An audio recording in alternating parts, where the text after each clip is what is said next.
it's Terry from Swamp Fox Bookstore coming live to you today with author Alison McGhee. We're very happy that she has agreed to be our first virtual event for Swamp Fox Bookstore, one of many, I hope, from here to come. And so we're excited to have you join us today. Just for those of you who are not familiar with Crowdcast, over on one side of your screen, you'll see a chat. You can feel free to chat with each other. Great, you can let me know if you can hear me, let me know where you're from, whether you're local or coming into us from some other state or part of the world.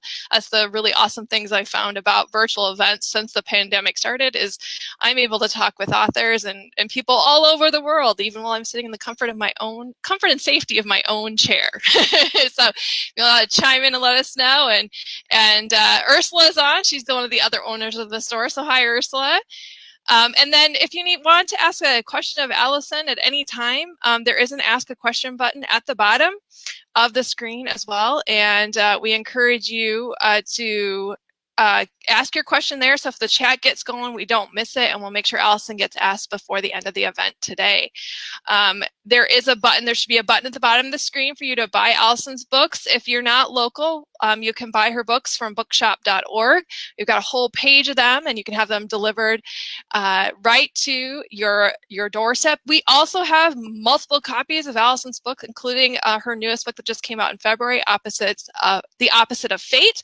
And Amanda will be back in the store this afternoon from 5 to 8. So if you want to buy a copy of that book or any of the other wonderful books we have in stock, Amanda will be there to help you out between 5 and 8 this evening. So without further ado, let's get started. So welcome, Alison. I'm just going to tell people a little bit about you and about the new book, and then we'll jump into some questions. Sounds great. Thank you so much for hosting. I'm so honored to be your first virtual author. Oh, it's awesome. So Alison is known for her best-selling novel, Shadow Baby, which was a Today Show book club pick, and then her picture book for adults, which I read, called Someday, was a #1 New York Times bestseller. She is the recipient of many fellowships and awards and has 3 grown children. And I found out in speaking with her before the event started that she lives in Minnesota and spends time in California as well. So we talked a little bit about Minnesota because I'm from there as well originally. So welcome, Alison.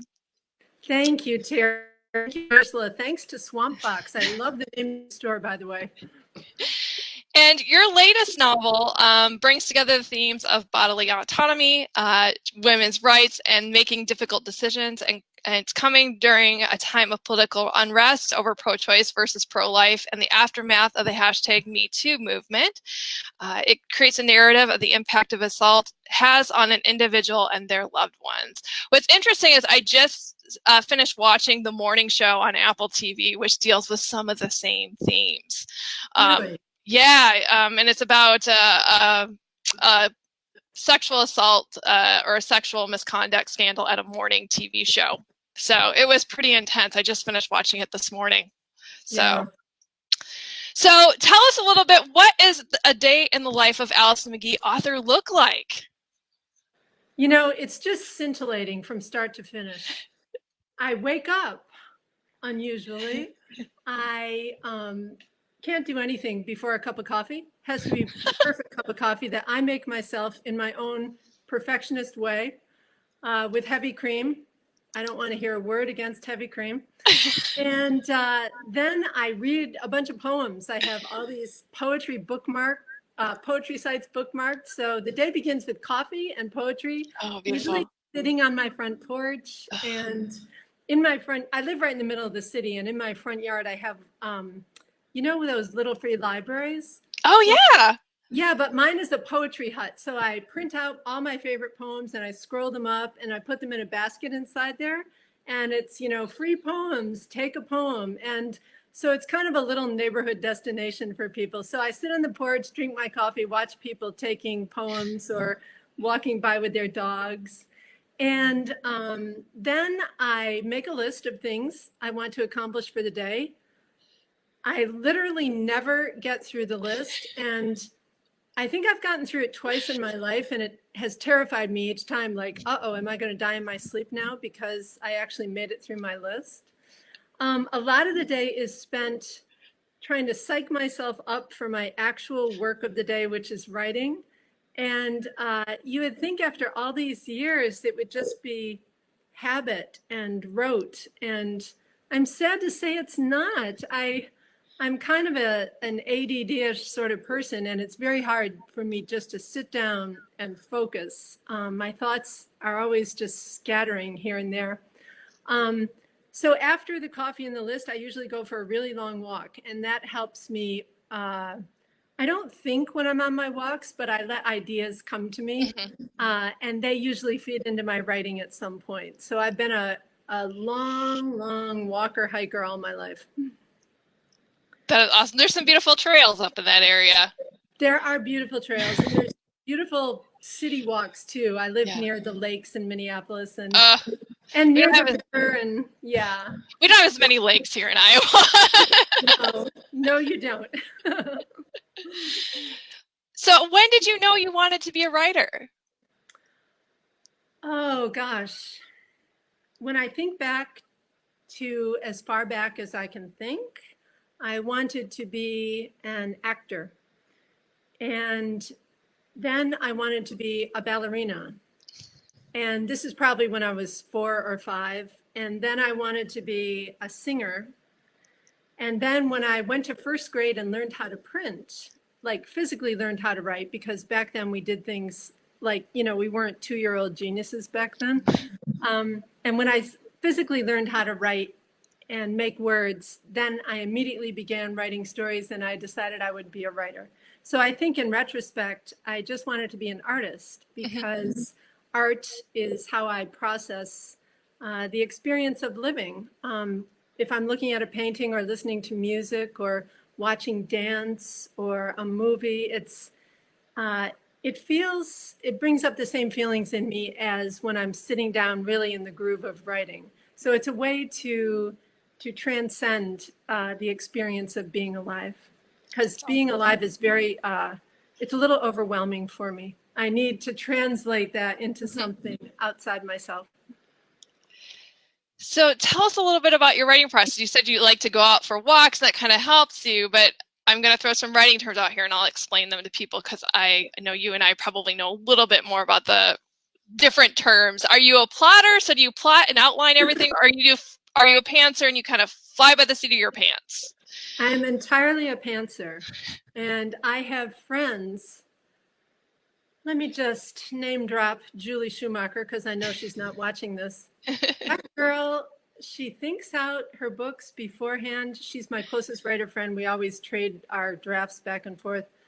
She thinks it out. She writes it out in longhand on a yellow legal pad. And I just have the image of a beautiful book in my mind, like, oh, a beautiful book, and maybe there's a bird in it. And then I just sit down, and because I have no idea what the plot is, I often make myself a list of random objects. And the rule is that those random objects all have to go into the book before the book is done.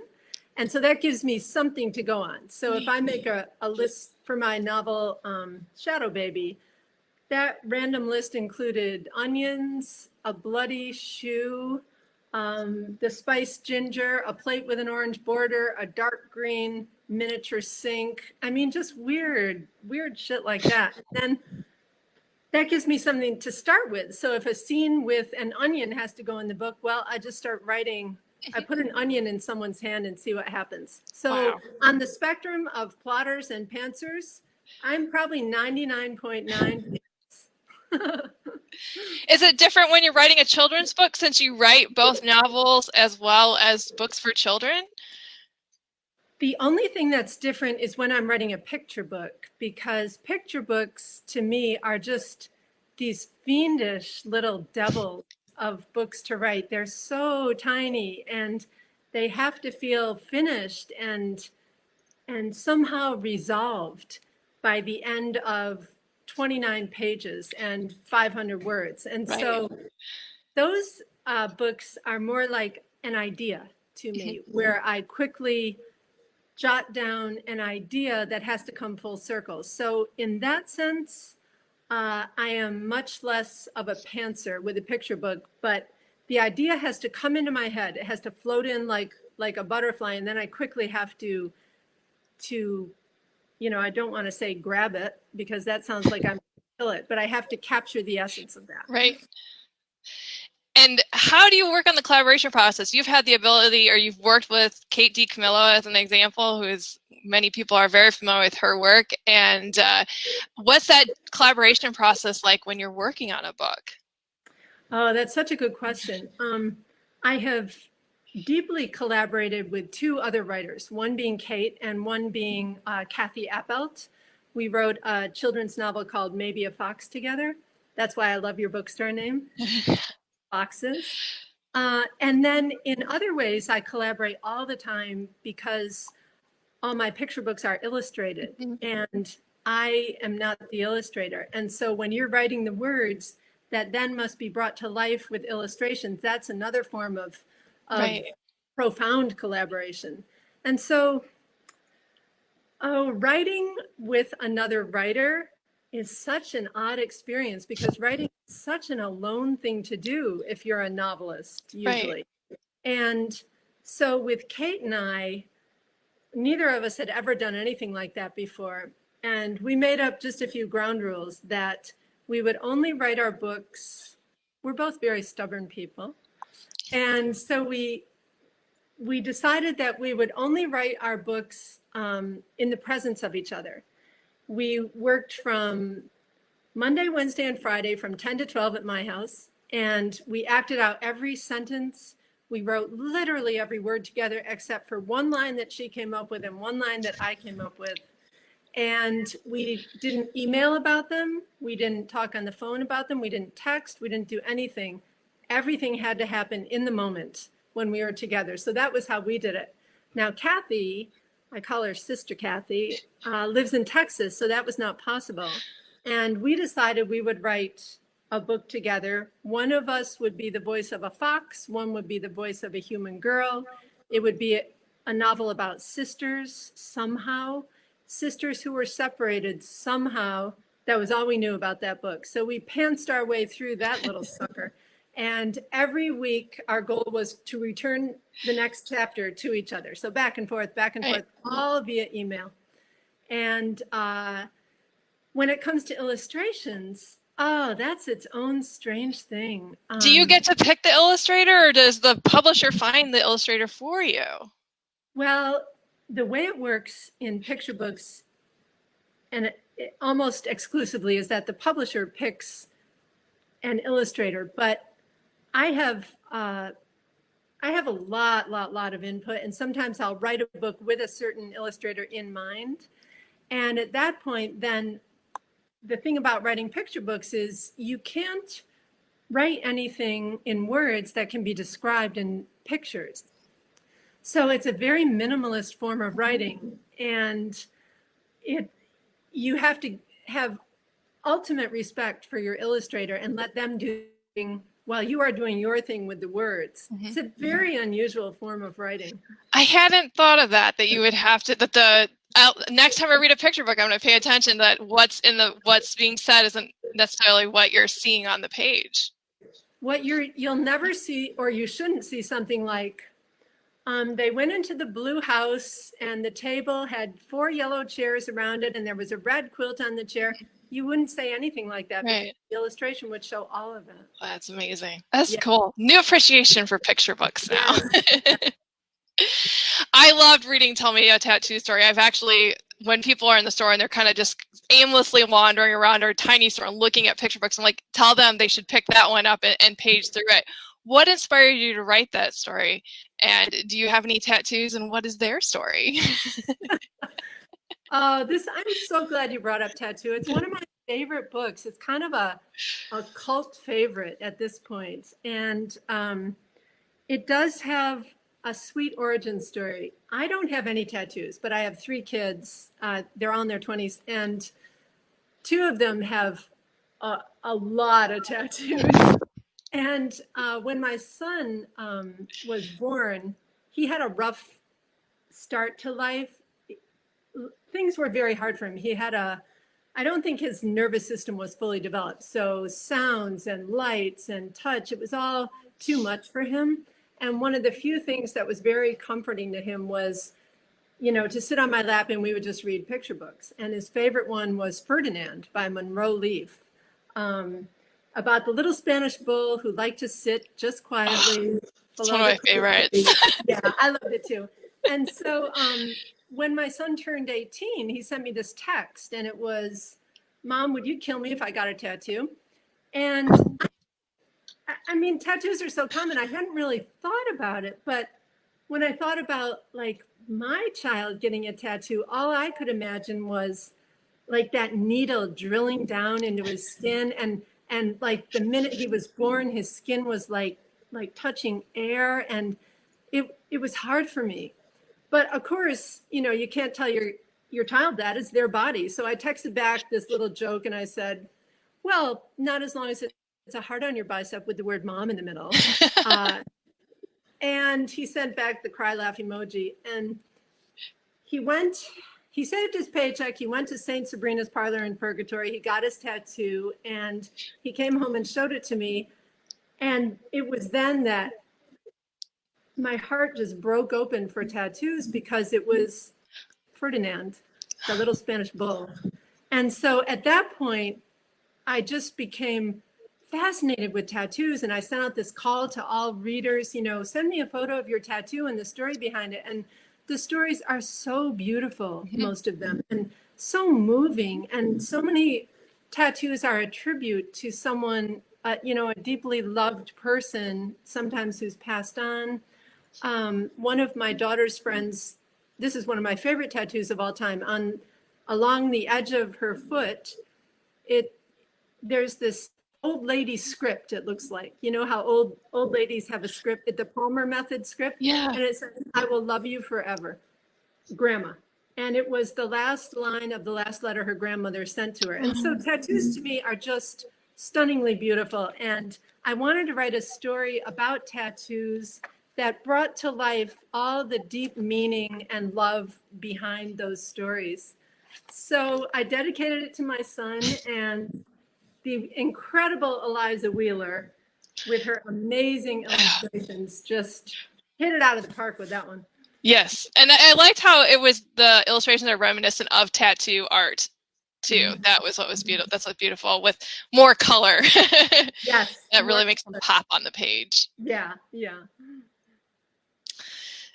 So your most recent novel we talked about when we introduced you, The Opposite of Fate, which released at the beginning of the pandemic, which I'm sure is a release I know no author has wanted to deal with.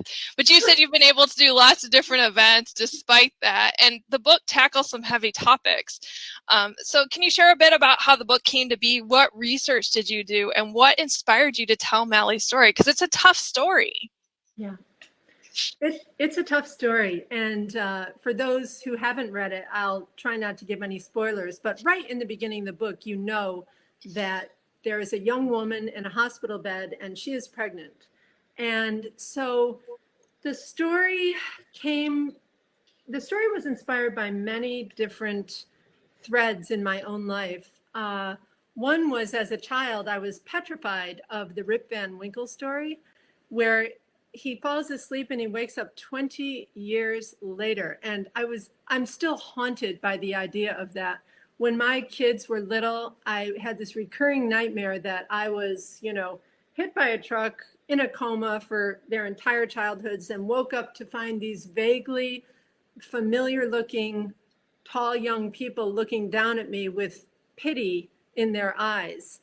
And so it's just an ongoing thread with me. Like, what do you most not want to miss out on in your life? And how terrible it would be to have your days or weeks or years of your life taken away from you. I feel the same way about people in prison for decades. It's just wrong. And so at the time that was rattling around in the back of my mind, I thought, somehow I'm going to have to write a book that involves this theme someday. Me Too was beginning, and the sad thing is that Me Too is not at all unfamiliar to any woman. And I remember when I was in college, one winter, girls were being raped, and our college never told us anything about it. It was just like this whisper that, you know, there's a rapist around. And it was always on us to protect ourselves. And when my older daughter went to college, I said, you know what? I hate to say this. The world sucks. You don't go to frat parties. Of course, she went to frat parties. Like, why wouldn't she? But 2 years into her college career, I woke up to the front page in the New York Times, gang rape at her college at a frat party. And it just, that was the moment that galvanized me into actually sitting down and beginning this book about a young woman who was assaulted, left for dead, made pregnant. And the novel opens at the moment that she opens her eyes 16 months after all this happened. She doesn't know what happened to her. And so as she begins to find out, the central question of the book is, how do you reclaim your life? How do you reconfigure your life in the face of something that you never would have wanted to happen? And on a smaller scale, of course, this happens to all of us throughout our lives. Things happen to us. Life just throws things at us that we would never have chosen. And it throws things at people we love that we never would choose for them. And so the novel is told in alternating voices. Mally Williams, the young woman that everything happened to, and William T. Jones, who is her father figure and desperately wants to take care of her and help her through. So it's a novel that is full of hope, I think. It is full of questions and wonderments, and it's also full of this fierceness in which this girl reclaims her life, and we get to watch her do it throughout. So that is something about the background of that book. Would you like to read us a little bit from it? I certainly would. The Opposite of Fates. Isn't that a beautiful cover? I love it. Yeah. When the publisher sent me this cover, I almost cried. I thought it was so beautiful. So I'm going to read the prologue to the book, and then maybe a couple pages afterward. Part 1. In the beginning, a girl lay in a hospital bed in a room with white walls and a single window. Her name was Mally Williams. She was 21 years old. She lay there for many months, months in which people came and went from the white room. Had she been conscious, she would have recognized some of them, the ones she had known most of her life. William T. Jones, her neighbor up the road, Crystal Zielinski, his girlfriend and the owner of Crystal's Diner, Charlie, her younger brother, Lucia, her mother, and Zach, her boyfriend. Others Mally would not have known, the doctors and nurses in their scrubs and white coats, stethoscopes slung around their necks, noiseless shoes on their feet, the lawyers, the guardian ad litem, the members of Lucia's church who gathered around her bedside to pray, the young orderly with the yellow cap, gold earring dangling from his ear, who once a day entered the white room and pushed his mop around the tile floor until it gleamed. Months went by. Most things, the doctors and nurses settled into routine and resignation, and finally into the kind of watchful resentment that sometimes happens in the face of hope turned hopeless. Until they were banned from the room, William T. and Crystal and Charlie gathered daily around Mally's bed. So did her boyfriend, Zach. They tried hard, but in the end, even Zach's face changed from worry to anger, and finally to resignation. Outside the hospital, others also kept watch, protesters carrying signs, trying to sway the decisions of the people within the hospital's doors. In the quiet white room with the double-glazed window, Mally lay silent and asleep and unaware of the debate and protests and media coverage swirling all around her. By all appearances, she was also unaware of the complicated emotions that anguished the people who loved her, the ones who came and went from her bedside. Her dark hair grew long and silky. Her skin softened, its freckles and few lines smoothing and disappearing over time. These changes were small and subtle, noticeable only to the people close to her. It was Mally's stomach that everyone noticed. Flat and muscled on the night she was admitted, her belly over time mounded itself and became the first thing anyone looked at when they walked into the white room. Such a small thing in the great scheme of the world. New life. But this particular new life was complicated. For a while, it was all anyone who knew her talked about. I could keep reading if you want, but there is one thing about the book. Obviously, pregnancy is a big part of it. And since I was a teenager, I have known how I feel about abortion.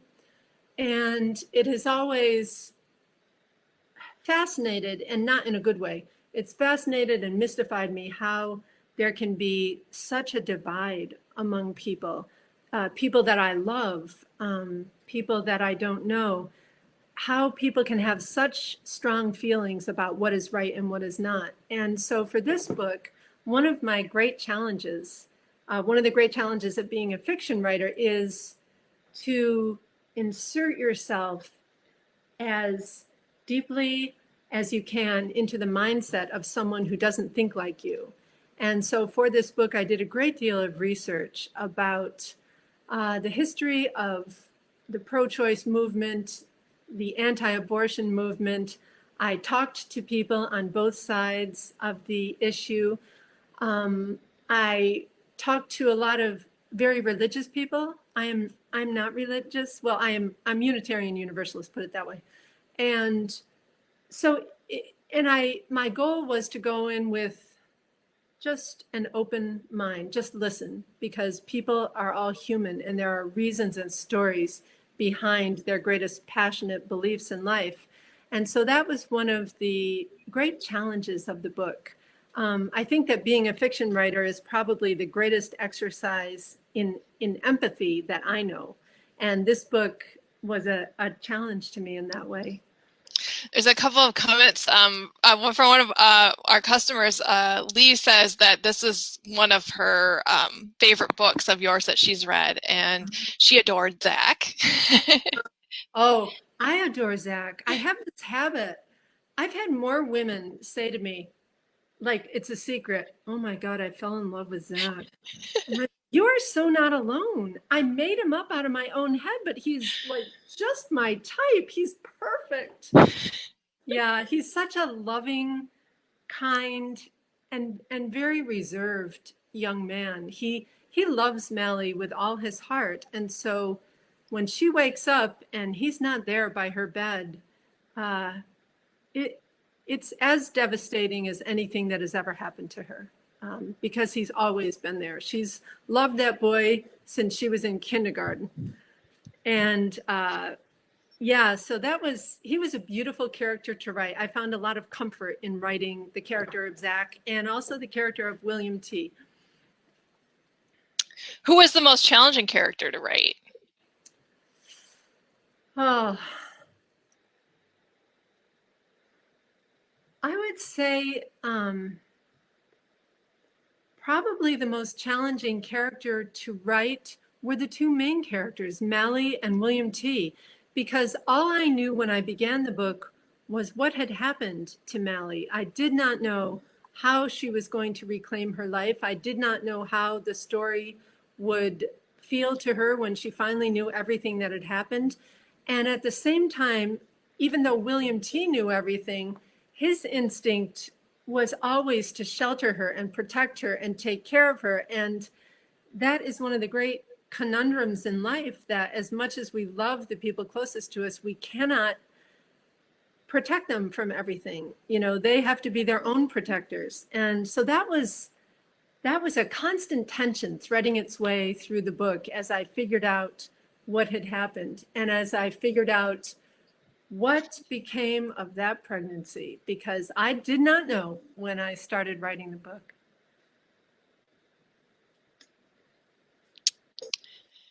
And Lee asked another question. She wants to know, what did I leave behind come from? It's so different from your other books. Oh gosh, I have a copy in the other room. Should I run grab it and Sure, hold it up? go Okay. for it. I'll be right back.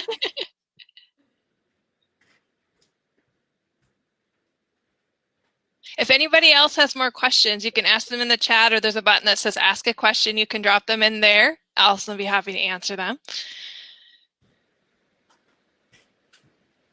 Okay, I'm returning. All right, what I leave behind.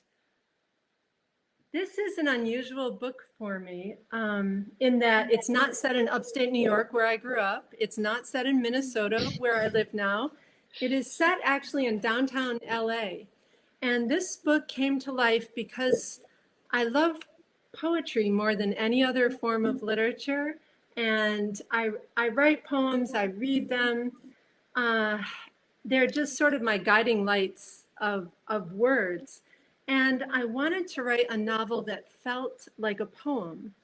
And so that meant to me, because I like short poems, that the novel would have to be very slender and as condensed and filtered as panning for gold, so that there could be no word wasted.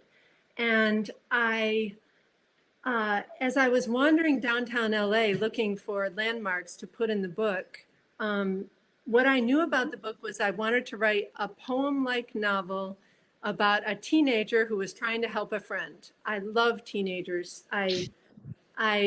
They're sort of magical beings. They're so filled with passion and love and emotion, and they're often so kind. So I love teenagers. I wanted to celebrate friendship between teenagers, and I decided that my teenage boy would work in a dollar store. So I walked into a dollar store and I had the great idea, I thought at the time, to pair each chapter with an image. And I thought, well, a dollar store, there's 100 pennies in a dollar. I'll take 100 photos of dollar store items and then a chapter springboarding off each. So I went around the store taking photos with my camera, went home, arranged all those photos in landscape format in Word. It took me a long time. And then I started to write, but the photos were so ugly that it was uninspiring me for the book. So at that point, I decided to stick with the 100 chapter format and just write 100 very short chapters about this boy trying to help a friend. And as I went on, it was the key to unlocking everything. It was pure joy to write that book, and the story gathered itself together. And as it did, I thought, you know what, you could really push this all the way and make each of the 100 chapters exactly 100 words long. So that's what I did. It's a book that is 10,000 words precisely, not one more, not one less. And I ended up, instead of images, I used the Chinese, there's a Chinese theme throughout. I used the Chinese characters for 1 through 100 to be the images on the left-hand side of each page. So it worked out to be the book that I had planned on writing, but it came out in a different way. So thank you for that question. I'm happy to talk about that book. We have another question from the audience. Have any of your characters from different books met? Do you sometimes find yourself going to old characters as you write new ones? Oh, person who asked that question, you know me too well. When I was a young woman, and just beginning to write and writing my first novel, which, by the way, never did get published, I thought that in my life I would write a trilogy of novels, all set in the far hardscrabble Southern Adirondack region that I grew up in. And I figured that writing 3 novels would take me my whole life, but it didn't. And so I had those initial 3 novels all set in upstate New York. And as I worked on them, characters from the first one grew older and appeared in the next one, and grew older and appeared in the third one. And that has continued throughout my life as a novelist. All of my upstate New York novels contain characters that thread their way in and out. And Melly was the star of my very first novel, Rainlight. She was 9 years old in that book, and she's 23 in this one. William T. Jones was the star of his very own novel, Was It Beautiful? And he has reappeared in several novels. I love that man. Um, and so, yeah, they just appear and reappear. And it's almost like I feel as though they're living their own lives in this shadow world that is just parallel to ours. And it's as though they're behind a scrim. And if I could just see them, if I could just check in on them and know what they're doing in their lives, that would make me so happy. And so occasionally that has happened. They reappear and there they are, and I get to know what they're up to. They honestly are like real people to me. It's a little scary. No, I think I have read several books that take place I love historical fiction set in World War II, and I've read enough of it now. Characters are often sent to same concentration camps where they've lived in the same cities, and so I often wonder, like, two completely different authors, like, did the characters meet? Like, it's always in my head, like, could they exist in this fictional world together? Oh my God, that's a great idea for a novel. That is literally a great idea for a novel. So yeah, I can see how that different characters can grow on you, and you want to check in and see where they're at. That's the beauty of writing, right? They seem real. Yeah. So they are real. Is there anything else what is one thing you wish people would ask you about? And what would you like to share about that one thing? This is one of my favorite questions to ask authors.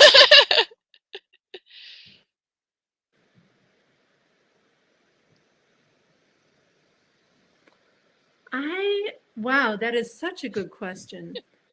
Sometimes people stun me with their questions. When you've been doing it for a long time, you think you've kind of heard most questions. A lot of people want to know the physical process of how you write books. Sometimes children ask me the most amazing questions. One of my favorite questions was last year. This little boy raised his hand and said, "Did any of your children inherit your pink hair?" You cannot laugh at a question like that. It's just so beautiful. So cute, yeah. Yeah, children are adorable. I think one question that never gets asked, because I think people just assume that if you're a writer, the only thing you want to do is write, is what exactly happens inside when I'm writing. And I don't enjoy writing. Writing is, I want to have written. I think Dorothy Parker said that first, and I equate it to, I want to have run around the lake. I don't want to actually run around the lake, but in order to get that incredible feeling of having run and being all sweaty and exercised, you have to actually do it. And so it's a dichotomy between that book that you sense is shimmering out there in the future, waiting to be written, and then oh crap, I have to actually sit down and write that book in order to make it happen. So it's a strange, maybe it's not a strange way to live. It feels strange, like the thing that you've spent your life doing is actually something that you don't enjoy doing most of the time. Maybe everybody feels that way about their jobs. So writing to me is like the high, the extreme high. I don't do drugs, they scare me, but it's what I imagine doing heroin would feel like the first time. Like, I hear it's so incredible feeling. And so when you're in the groove of writing, which happens so rarely, it feels like that. And you're always trying to get back to that. You always want that feeling. And in order to get it, you have to sit down and, clack away at the keyboard. Yeah. We have one more question from the audience before we kind of wrap up today. It's from Amanda, who's the other owner of Slumpbox Bookstore. She says, "I love your book, Snap. It feels so genuine and captures so much emotion for a shorter read. Would you share about the inspiration behind that book?" Oh, thank you for loving Snap.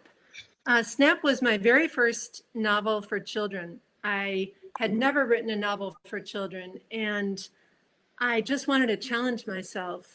I always want to challenge myself and write for different audiences. And Snap Um, Snap was based in part on my childhood best friend named Cindy. And Cindy and I were inseparable. And then she moved away when we were in 8th grade.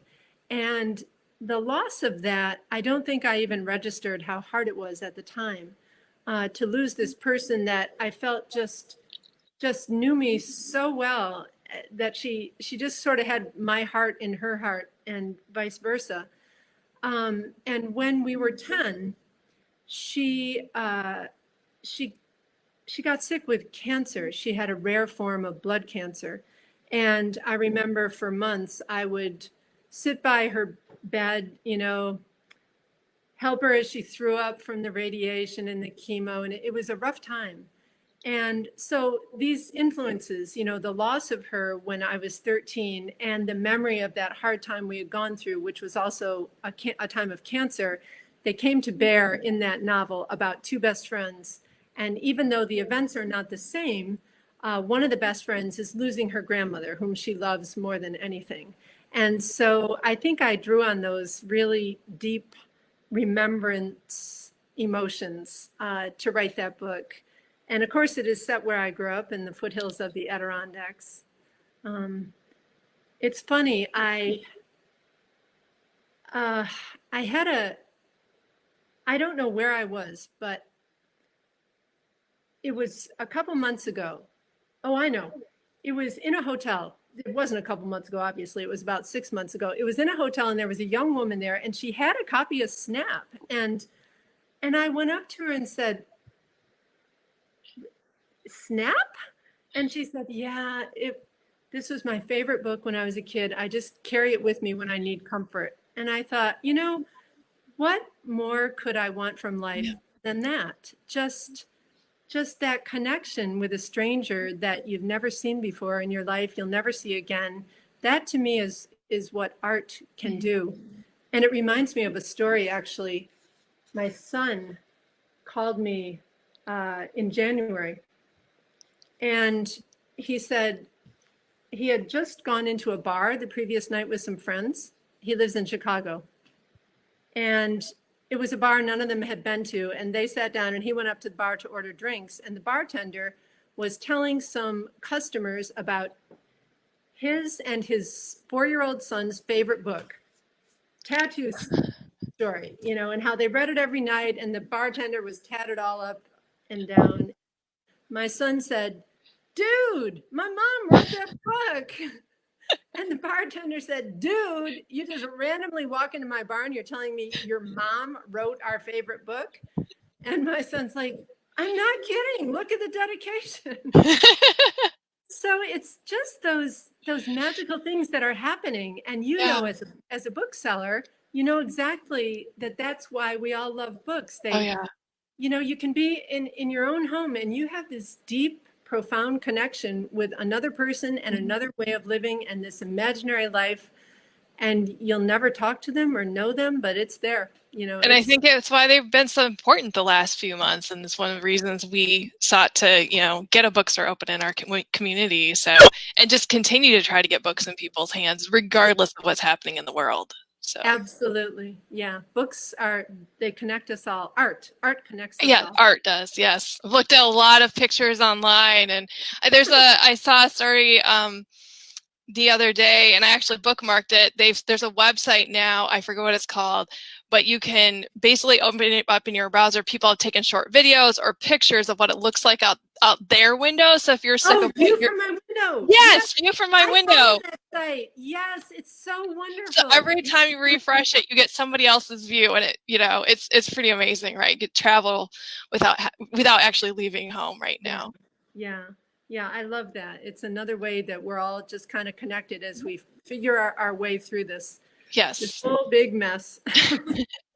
Well, we're getting close to the top of the hour, and I'm a huge fan of the Inside the Actors Studio, and so I just want to end with some quick fire questions. I know you answered one at the top of the hour, so I'm going to revise it slightly. So, number one, what's your favorite book? Oh, I hate this question, and okay. It's a hard question. As a child, all right, we're just going to say as a child, A Tree Grows in Brooklyn by Betty Smith. Yeah. That was my favorite book, and it is still one of my absolute favorite books. It influenced everything about the way I write. Wonderful. I don't know that I put this on there, but what is the name of one author, one book you wish more people knew about right now?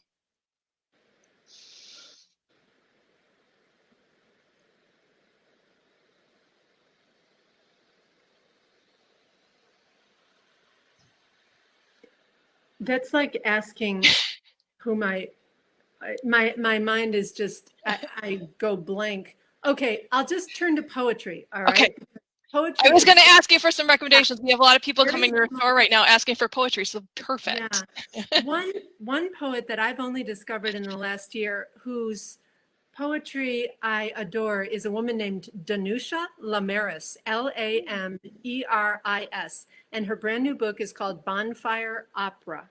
Ooh. And then another poet I adore is Maggie Smith, and my favorite of her books is Good Bones. Good Bones. And I love Ross Gay is another of my favorites. Oh, I yeah. can't remember the title of his most recent. But don't even get me going because I will just keep going. What profession other than author would you like to attempt? I would be a podcaster. And in fact, I started my own podcast this spring. And so that, if I were very young right now, I'm such a podcast addict, I would be very torn between writing and podcasting. They're both forms of storytelling. So what is the name of your podcast? It's called Words by Winter. And it is conversations, reflections, and poems about the passages of life. Wonderful. I'll have to check that out. Yeah. Are you a dog person or a cat person? Okay, don't kill me. This is the honest answer. Both. Okay. I can accept that. I love dogs. Like I passionately love dogs. Mine died years ago, and I just have not yet had the heart to get a new one, but I will. And my 19-year-old cat just died 2 weeks ago. So yeah. So honestly, I really am both. Yeah, we have something in common. The reason Allison got to see Simon before we went live today. The reason we have Simon is because we had to put our 18-year-old cat to sleep I guess it's August, so in June. So yeah, I can understand that. I know this question divides people. So toilet paper over or under? Okay. Again, I am not a right or left brain person. I just think I'm a balanced person. I could not care less. However, my mother, last time I visited her, she rarely gets like this, but I had put the toilet paper on going under, and she flipped it around and said, never, over, only over. So Mom says over. I'm glad you refilled it because I know that's a big thing too. Whose responsibility is it to refill the toilet paper? Don't even get me started on that. Like, how hard is it, people? Honestly. And my last question for you today, if heaven exists, what would you like to hear when you cross over?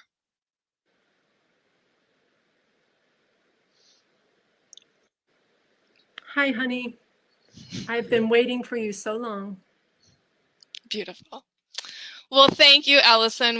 I've enjoyed chatting with you today and hearing about your process and learning more about you. And I hope we get to meet in person someday, whether that's at a book somewhere in Minnesota or somewhere here in Iowa or somewhere else in the world. I can't wait to meet you in person. It's been delightful to speak with you today. Well, it is. Swamp Fox Bookshop is first on my list. I'm going to drive straight down to Iowa to visit you. Well, we'll be happy to hook you up with other independent bookstores in the area. There's several of them, so we can do something all together when all this blows over and the world is safer to travel. I would love that. I would truly love that. Sounds wonderful. Well, take care, Allison, and thank you for your time today. Thank you, everyone. Thank you, everyone, for joining us today. Like I said at the top of the hour, Amanda will be in the shop this afternoon from 5 to 8. If you want to buy any of Allison's books, we have several of them in stock. You can also click the button at the bottom of the screen that will allow you to buy the books on Bookshop, and we get a portion of those purchases. So thank you again, Allison, and thank you, everyone that attended. Have a great afternoon.